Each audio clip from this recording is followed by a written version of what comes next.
All right. Well, good morning, everybody. Everybody watching on YouTube and commission members, which there's only 4 of us today. On our welcome to the subgroup meeting of the Behavioral Health Commission's overall mental health well-being subgroup.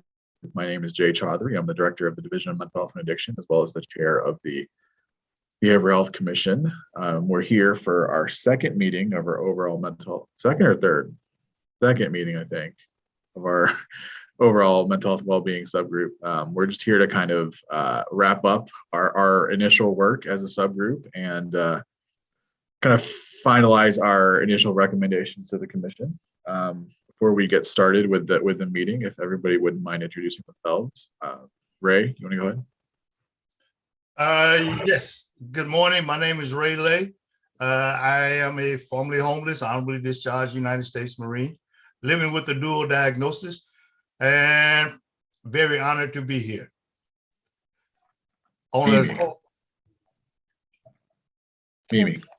Mimi Gardner. I am from HealthLink, Chief Behavioral Health and Addiction Officer. Great. Rachel. Rachel Johnson Yates, Deputy Director and Chief of Staff for the Division of Mental Health and Addiction. Yeah, that new name, you handled it well. Thank you. I've blown it about 75% of the time. So yeah. All right. Well, first item of business. Did everybody get a chance to review the minutes that went out a couple weeks ago? Is there any discussion on the minutes?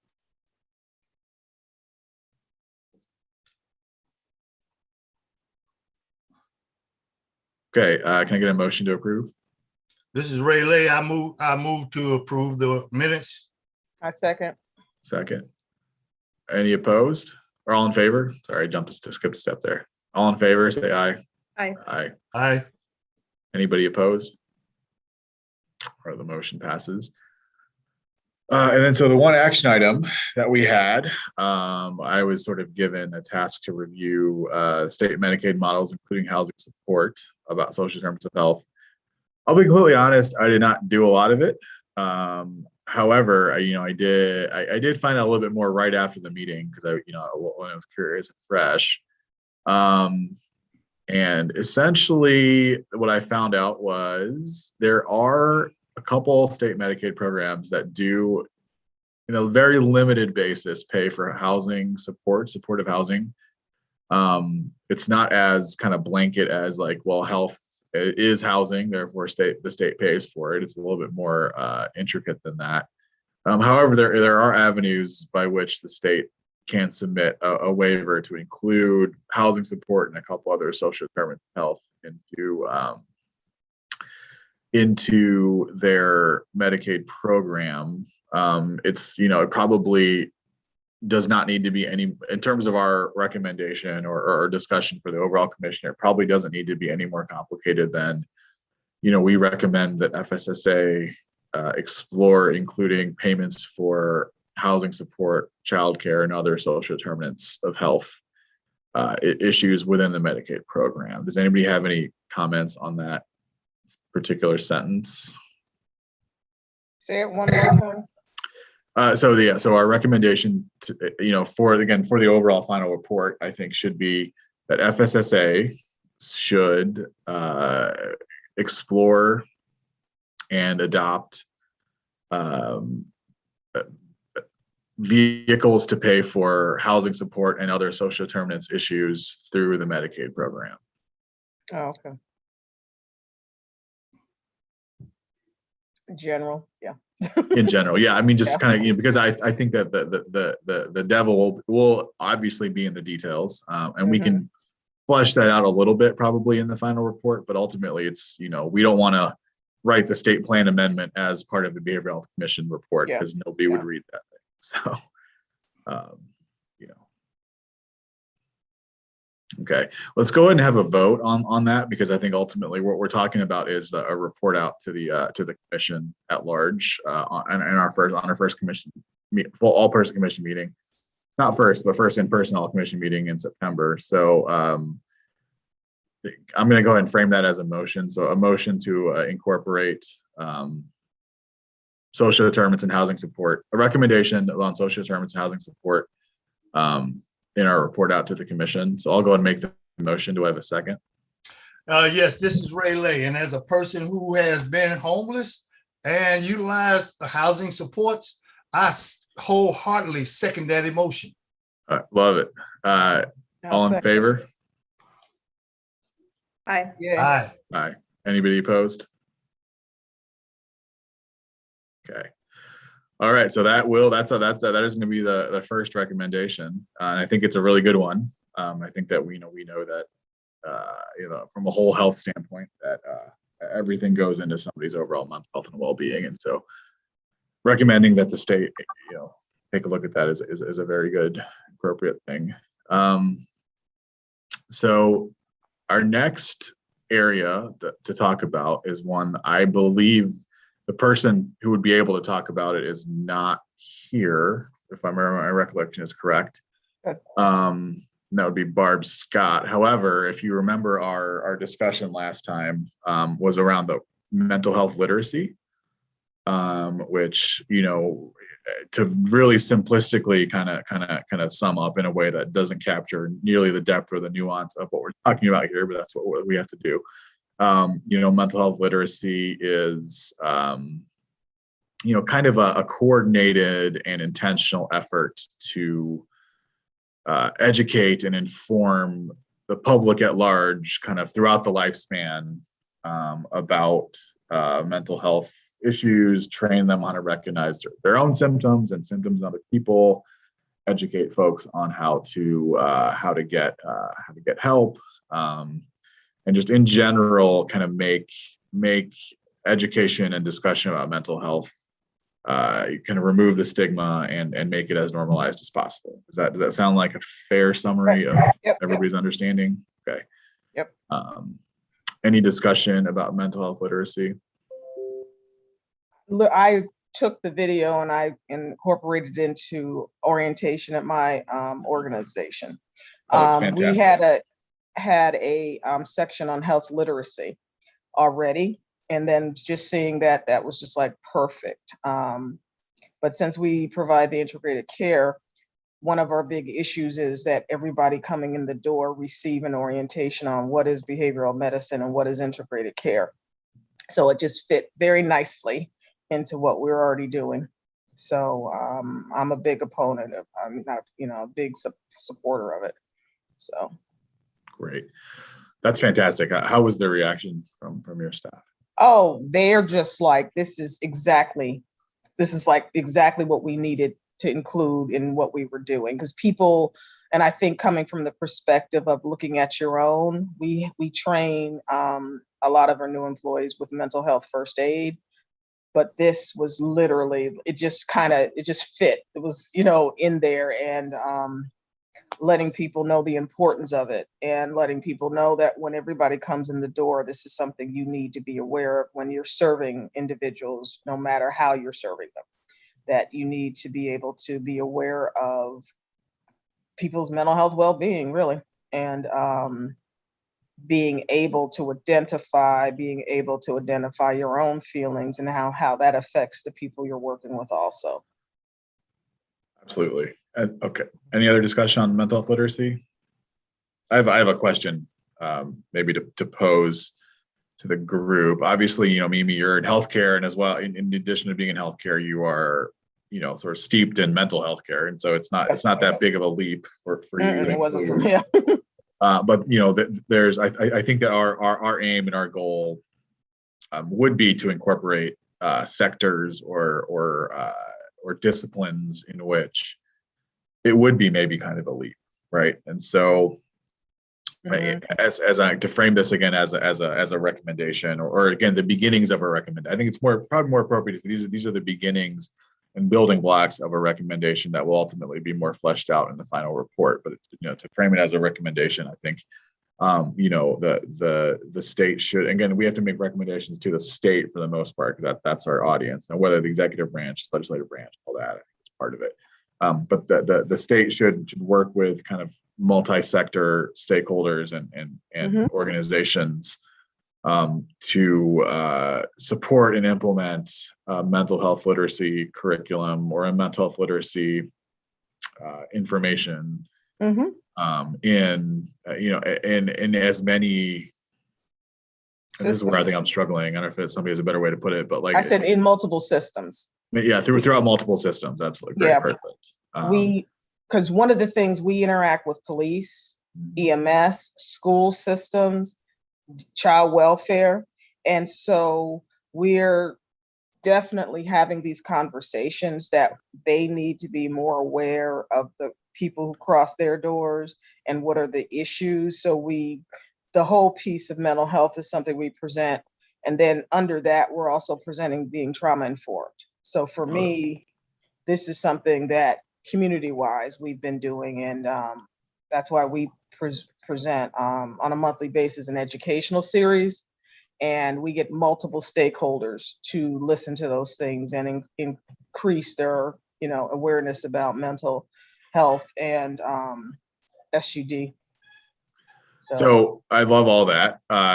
Do people think it's a good idea to specifically name those systems that you named, and like in an included but not limited to way, right? Like, maybe add like employer groups or something to that. Hopefully, I think it's essential. Employer groups also. I really do. Yeah. So did we capture the groups that Mimi mentioned? So child welfare, criminal justice, schools, employer groups, and other interested or other appropriate parties, right? Mm-hmm. Ray, what are you gonna say? Yes, sir. Thank you. Most definitely include those, but also let us not forget those like me, a patient. Okay. And like I also attribute a lot of my growth to what I call psychoeducation, self-psychoeducation, learning about schizophrenia, learning about bipolar disorder. And when I was first diagnosed, no one even told me what I was diagnosed with or what it is. I had to find that out myself at a very high price. So I think that should also be incorporated with that statement, because like now today, I get that opportunity and honor to work with the EMS, the police, the psychiatrists, psychologists, social workers, mental health counselors, and maybe we can nip that in the bud along that way, so to speak. Yeah, absolutely. So I think we can formulate everything that Mimi and Ray said and I've said into a pretty specific kind of one or two sentence recommendation for inclusion in the final report. So with that, I'll turn that into a motion. Hopefully everybody caught that.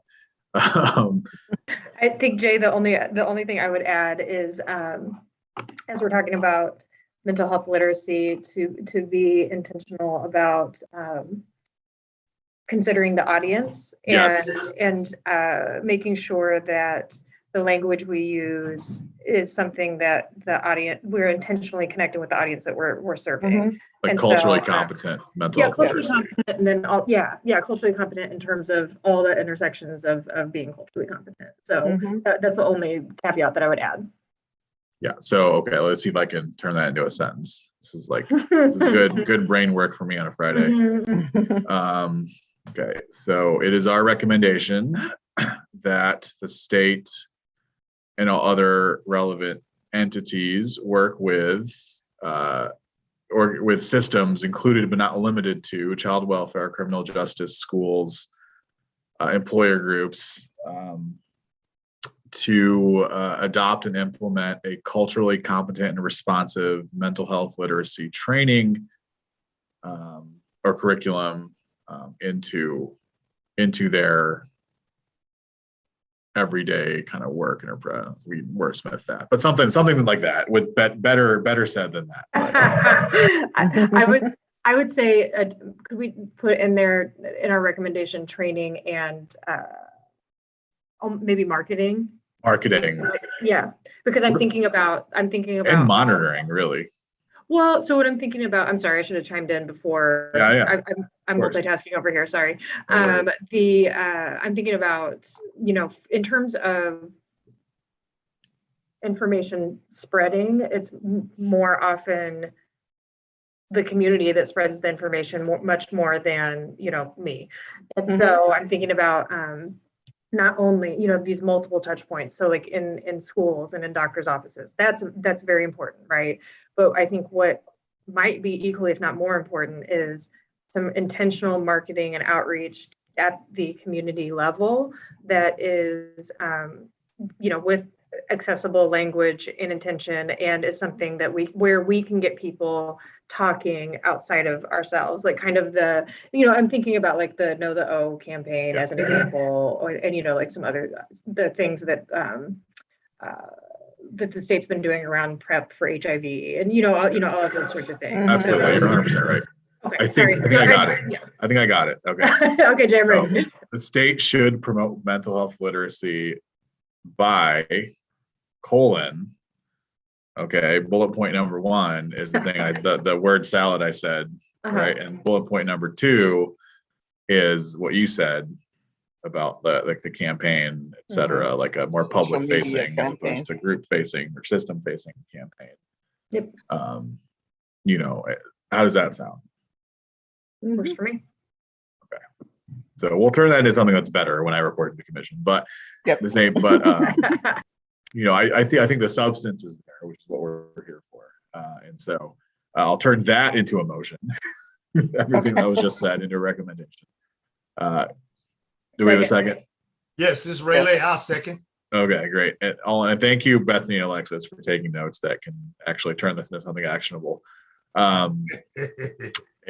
Any all in favor? Aye. Anybody opposed? All right, so we have 2 recommendations, and then turning to and we'll open it up in just after this next item to anybody else that wants. It's not a speak now for a hold your peace situation. The last thing we talked about at the last meeting, which I think we wanted to flesh out more here, was the notion of a sort of psychologically healthy workplace award given out by the commission. I don't think there was a lot of discussion necessarily about what that would look like from a process or standpoint wise, but do people think it's a good idea? Is it a good use of the commission's platform pulpit? Could it get political or distracted? Those are kind of the questions I was thinking about. So what do folks think about that?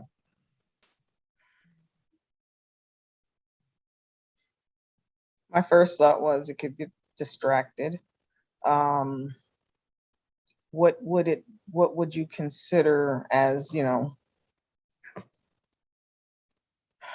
let me react to that what you said to me, because I agree with you. And I think that as we've been going through the subgroups and talking, I think also to some of our legislative partners as well. The real and the most important by far product of this commission will be that final report, right? Like that is going to be taken, I have it on good authority, will be taken very seriously by the legislature. And I think possibly, it may even be turned into a legislative package kind of its own.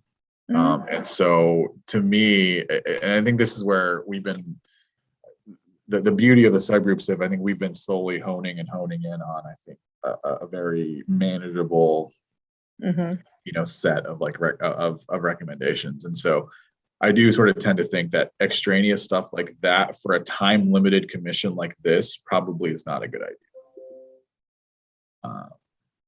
In the sense, like you said, I think it would kind of distract and be a little more, I think it'll take away from, it'll be so ad hoc, like almost like an awkward ad hoc thing. Right. And so and it's a regional thing, you know what I'm saying? Also, other people do that. I think that, is there any pushback though? I think I'm being very, I think it's something we can do without the commission as well. I think Agreed. that's something, I think about. Yeah, maybe, pulling that out. Yeah. Okay. I think there's, kind of the like best workplaces, whatever, they have criteria You don't need to and be a application specialist. and all that. I think that's something we don't need commission pull to get done. Great. Yeah. All right. So we don't need to have a motion to remove something. So we're good there. So we have two recommendations. I think that they're good ones. I think that I have a hard time seeing how they don't make their way into the final report, to be honest. Although I've been surprised before, we'll continue to be surprised again.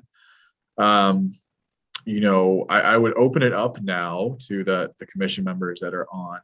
If there's anything else you think we should talk about, and then we'll talk about the future work of the subgroup, I think, after this particular time. So if anything substantive you think that we have not talked about in this area that you think we should keep in mind, there's 5 other subgroups that are working on things too, that you all are part of. Yeah. I would like to bring up one, Jay, specifically kind of like targeted at our persons, our Indiana citizens who are experiencing mental health issues, who may be hospitalized, okay, throughout some of the institutions around the state. Psychologically healthy and recovery each looks different to everybody. What looks healthy to me, psychologically healthy, could be that plus something else to someone else. So what I was thinking or trying to think is like with the Healthy Workplace Award, but instead of the Healthy Workplace Award, let's try to figure out a way to illustrate recovery to some of those persons who are in the hospital, to hopefully get them motivated for their own. So it's sort of like work with folks that are receiving services or are sort of served by the system, I think maybe is a better way to put it. Turn them into advocates for mental health literacy of their own. Is that kind of what you're, I'm sorry, I'm trying to capture that into like a. Yeah, please forgive me. I know I'm something else on trying to. Oh, no, you're all good, right? I'm just trying to understand. But yes, basically that's what I'm basically saying. Helping to create them to be self-advocates, but also at the same accord, helping them to illustrate and model recovery for others around them. So Ray, you're kind of almost talking about developing peers, like peers and peer mentoring within the hospital system. Is that the hospital? accurate? Yes, ma'am, Ms. Rachel. Thank you very much for helping not only to develop it within the hospital, but also so that they can bring it out the hospital to work with others who are out. Who are out. You mean the state hospitals in particular? Is that what you're talking about? The state hospitals. Yes, sir. Okay. Yes, sir. The state hospitals, but also the community mental health centers. Okay. So yeah. Okay. So I think what you are getting at is sort of like the development and encouragement of a much more robust sort of peer support system and Targeted locations. Yeah. See, respectfully, just like with the Know the O facts. Yeah. Know the O is trying to help others enter into and stay in recovery. So you're saying a peer-focused almost marketing. Literally throughout the state, with the emphasis on persons inside the mental health hospital systems. So almost like a peer-focused stigma reduction / mental health awareness campaign that's focused on people who have lived experience in the system. Is that? Yes, sir. Because unfortunately, we are not going to end mental health issues. And I think, Ray, it will. I'm sorry. Ray, I think that what you're saying is a much more clear way to kind of get at what I was getting at too about saying, making sure that we use language and marketing approaches that are connected with the people that we're trying to reach. I think what you're saying is actually kind of what I was conceptualizing but didn't communicate very clearly is things that are for people in recovery from mental health is, I think, really is best coming from folks with lived experience. And I think that, yeah, I think that we could build into that first recommendation, making sure to utilize peers and have some targeted like locations, you know, throughout the state. Yes, ma'am. Thank you very much, Ms. Rachel. A few years ago, I did a presentation, a NAMI in our own voice presentation at Richmond State Hospital. The persons who were there, who were in the audience, they received it very, very well. And probably because, for lack of a better way to put it, I've worn their shoes. Yeah, absolutely. Okay. I've also seen this happen inside the mental health unit at Newcastle Correctional Facility. Mm-hmm. Okay. So basically, what I'm stating is just like know the old facts can help persons accelerate their own recovery. All right. The same thing can be happening with our persons experiencing mental health, active mental health issues within the system and also within the community mental health center system, I believe. I agree. So absolutely, Ray, I completely agree with you. And I agree that you've actually, I'm sorry it took me so long to understand it because you said that very well. I think I was missing it a little bit. I think we can incorporate that into the most recent recommendation we just made. And I think that we could probably make it explicit about the importance of lived experience in that particular portion of the campaign. That way we're not, sort of having all these catch-all recommendations, but I mean, would that kind of get at what you're talking about here is making it clear that, culturally responsive and competent includes a strong focus on the voices of those with lived experience in the system. Yes, in a sense. Yes, sir. To help. That way we will be helping those who may come behind us who are experiencing mental health and they have something to like reach for and then tailor their recovery to reaching their own full potential. Absolutely. Yeah. Okay. So I don't think we need to revote on that. I think that we could just make it clear in the notes. I agree to just incorporate it into the other. Incorporate that into that. I think that's a great point. We'll make sure we do that and make sure I emphasize that too when I report out to the larger commission, because I think that's a really important piece of things. Thank you, Ray. With pleasure. Thank you.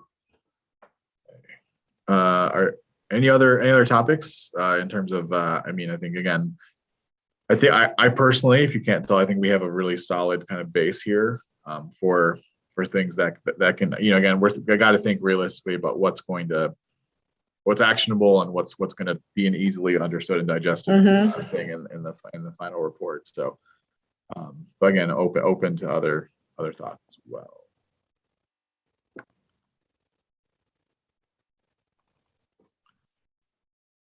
Okay, kind of moving on to our last agenda item, and that is just a really quick discussion, I think, about the future of this subgroup. My proposal is that we just kind of wait and see how the next commission meeting goes, and then we'll kind of see if any. I think that we probably need to have another meeting to flesh out some of these things, but I think we should wait until we present this to the overall commission. Does that? Okay. That's fair. Agree with that? Okay. So I think the future of this subgroup will be, we will meet at some point pretty soon, I think after the overall commission meeting, just so folks can have a chance to react to and discuss the items that we don't need a motion on that either. So, okay. Well, this is fantastic. You know, we will see each other very soon.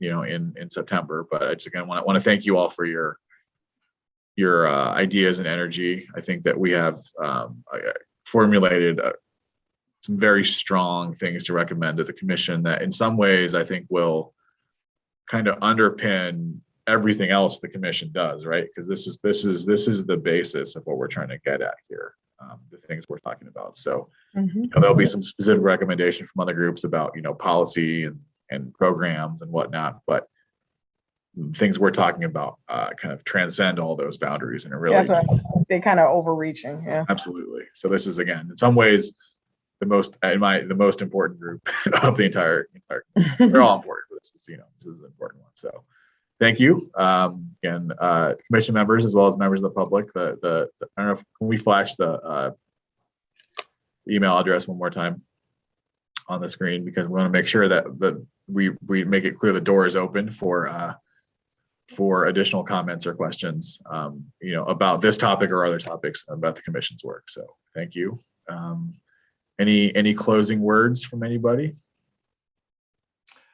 Not closing words, but I just would like to make a comment. Of course, you're always welcome to, Ray. I am honored and proud to inform you that I have been elected to the NAMI National Board. Wow. Wow. That's awesome. And I also chose the criminal justice reform and destigmatization task force to work on. But the overall mental health well-being committee is overarching over all of that. Okay, even though they are integrated, but it's over all of that. So I guess I said all that to say this, Jay, I'm not going nowhere. That's awesome, Ray. It's fantastic. All righty. Thank you. All right. With that, we are going to go ahead and actually, I did get a text from a member of the public. I just want to make it clear that our recommendation on social determinants is not just limited to housing, but it incorporates, you know, things like childcare and other factors as well. So that I think that was kind of said. I think I said it real briefly, but I wanted to make it very explicit for the people. People are watching apparently, so you know.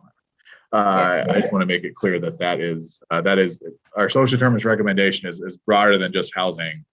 But, you know, housing and childcare and all those are part of that. And then that's at our next meeting after we present the overall idea to the commission. We should flesh that out in this smaller group.